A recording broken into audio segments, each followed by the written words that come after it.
Capítulo 6. Dificultades lingüísticas. La dificultad más grave para la interpretación correcta de las doctrinas orientales es la que proviene, como lo indicamos ya y como queremos exponerlo sobre todo en lo que sigue, de la diferencia esencial que existe entre los modos del pensamiento oriental y los del pensamiento occidental. Esta diferencia se traduce naturalmente por una diferencia correspondiente en las lenguas que están destinadas a expresar respectivamente estos modos, de donde nace una segunda dificultad que proviene de la primera, cuando se trata de verter ciertas ideas en las lenguas del occidente que carecen de términos apropiados y que, sobre todo, son muy poco metafísicas. Por lo demás, esto no hace más que agravar las dificultades inherentes a cualquiera traducción y que también se encuentran, aunque en grado menor, al trasladar de una lengua a otra que le es muy vecina filológicamente, lo mismo que desde el punto de vista geográfico. En este último caso, los términos que se consideran como correspondientes y que tienen a menudo el mismo origen o la misma derivación, algunas veces están muy lejos, a pesar de esto, de ofrecer para el sentido una equivalencia exacta. Esto se comprende con facilidad porque es evidente que cada lengua debe estar particularmente adaptada a la mentalidad del pueblo que hace uso de ella, y cada pueblo tiene su mentalidad propia, distinta, con más o menos amplitud de las otras. Esta diversidad de mentalidades étnicas solo es mucho menor cuando se consideran pueblos que pertenecen a una misma raza o corresponden a una misma civilización. En este caso, los caracteres mentales comunes son seguramente los más fundamentales, pero los caracteres secundarios que se superponen pueden dar lugar a variaciones que son todavía muy apreciables. Y hasta podría uno preguntarse si entre los individuos que hablan una misma lengua en los límites de una nación que comprende elementos étnicos diversos, el sentido de las palabras de esta lengua no se matiza más o menos de una región a otra, tanto más cuanto que la unificación nacional y lingüística es a menudo reciente y un poco artificial. No sería nada extraordinario, por ejemplo, que la lengua común heredara en cada provincia, tanto en el fondo como en la forma,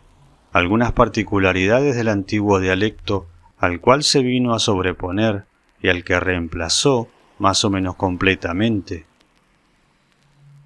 Sea de ello lo que fuere, las diferencias de que hablamos son naturalmente mucho más sensibles de un pueblo a otro. Si puede haber varias maneras de hablar una lengua, hay seguramente una manera de pensar especial que se expresa normalmente en cada lengua distinta. La diferencia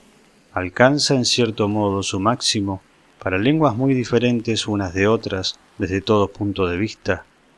y aun para lenguas emparentadas filológicamente, pero adaptadas a mentalidades y a civilizaciones muy diversas, porque las aproximaciones filológicas permiten mucho menos seguramente que las aproximaciones mentales el establecimiento de verdaderas equivalencias. Por estas razones, como lo dijimos desde el principio, es que la traducción más literal no es siempre la más exacta desde el punto de vista de las ideas, muy lejos de ello, y por esto también el conocimiento puramente gramatical de una lengua es del todo insuficiente para dar la comprensión de ella. Cuando hablamos del alejamiento de los pueblos y por consecuencia de sus lenguas, hay que hacer notar que este puede ser un alejamiento en el tiempo así como en el espacio, de manera que lo que acabamos de decir se aplica igualmente a la comprensión de las lenguas antiguas.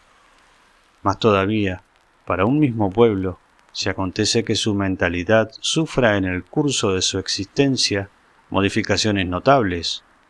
no solo se sustituyen términos nuevos en su lengua a los términos antiguos, sino que también el sentido de los términos que se mantienen varía correlativamente a los cambios mentales, a tal punto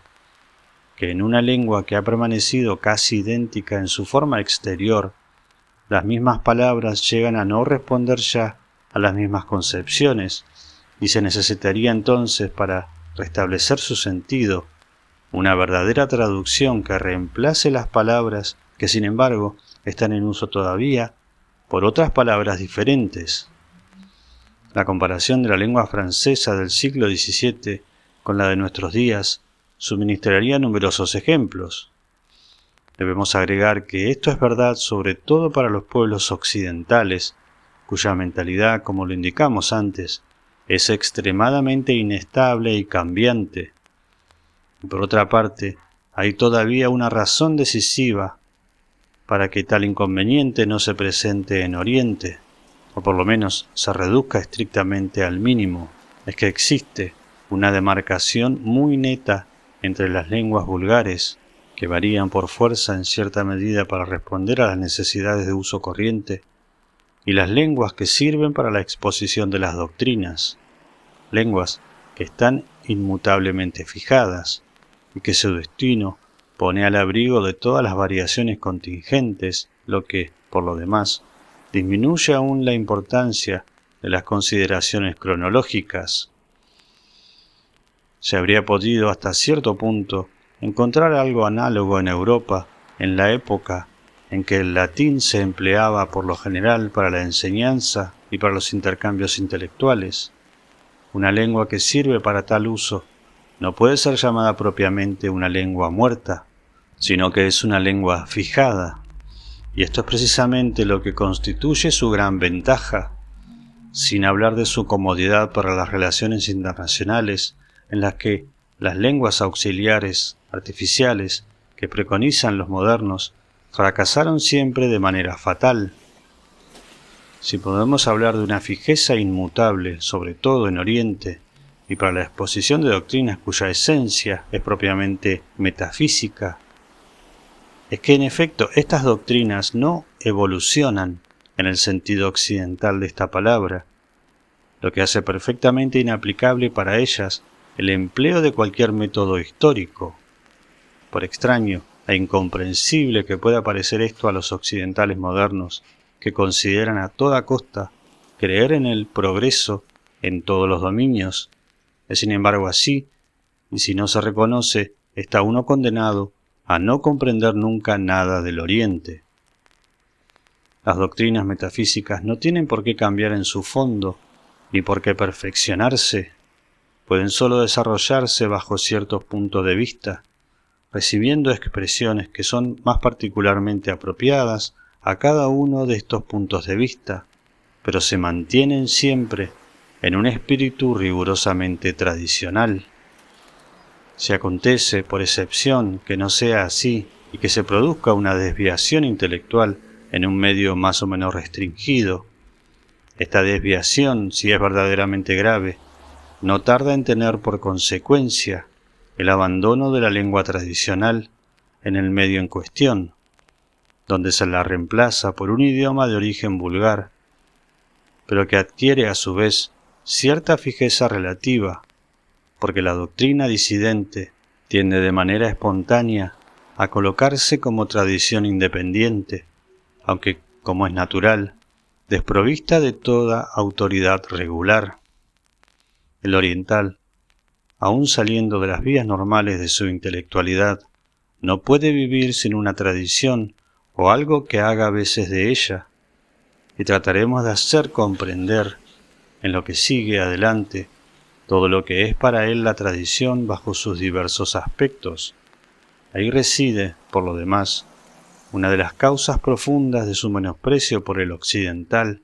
que se presenta muy a menudo ante él como un ser desprovisto de cualquier atadura tradicional. Para considerar ahora bajo otro punto de vista, y como en su principio mismo, las dificultades que acabamos de señalar especialmente en este capítulo,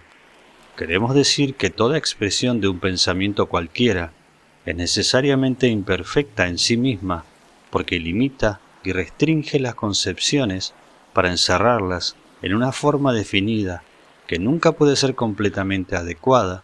ya que la concepción contiene siempre algo más que su expresión, y aún inmensamente más cuando se trata de concepciones metafísicas, que deben siempre tener en cuenta lo inexpresable, porque corresponde a su esencia misma abrirse sobre posibilidades ilimitadas. El paso de una lengua a otra, por fuerza menos bien adaptada que la primera, no hace en suma más que agravar esta imperfección original e inevitable, pero cuando se ha llegado a asir en cierto modo la concepción misma a través de su expresión primitiva, identificándose tanto como es posible a la mentalidad de aquel o aquellos que la pensaron, es claro que siempre se puede remediar en una amplia medida este inconveniente, dando una interpretación que, para ser inteligible, deberá ser un comentario, mucho más que una traducción literal pura y simple. Toda la dificultad real reside, pues, en el fondo, en la identificación mental que se requiere para llegar a este resultado. Hay algunos, con seguridad, que son por completo incapaces y se ve como esto supera el alcance de los trabajos de simple erudición. Esta es la única manera de estudiar las doctrinas que puede ser realmente provechosa. Para comprenderlas, se necesita, por decirlo así, estudiarlas desde adentro, mientras que los orientalistas se han limitado siempre a considerarlas desde afuera. El género de trabajo de que se trata aquí es relativamente más fácil para las doctrinas que se han transmitido regularmente hasta nuestra época y que tienen todavía intérpretes autorizados, que para aquellas cuya expresión escrita o figurada es la única que ha llegado hasta nosotros, sin estar acompañada de la tradición oral extinguida desde hace largo tiempo. Es muy penoso que los orientalistas se hayan obstinado siempre en descuidar, con un prejuicio involuntario tal vez para algunos, pero por lo mismo más invencible, esta ventaja que se les ofrecía a ellos, que se proponen estudiar las civilizaciones que aún subsisten, con exclusión de aquellos cuyas investigaciones se ocupan de las civilizaciones desaparecidas. Sin embargo, como ya lo indicamos antes, estos últimos, los egiptólogos y los asiriólogos, por ejemplo, podrían seguramente evitarse muchas equivocaciones si tuvieran un conocimiento más extenso de la mentalidad humana y de las diversas modalidades de que es susceptible. Pero tal conocimiento no sería precisamente posible, sino por el estudio verdadero de las doctrinas orientales, que prestaría así, al menos indirectamente, inmensos servicios a todas las ramas del estudio de la antigüedad. Solo que, para este objeto que está lejos de ser el más importante a nuestros ojos, no habría que encerrarse en una erudición que no tiene por sí misma sino un interés muy mediocre,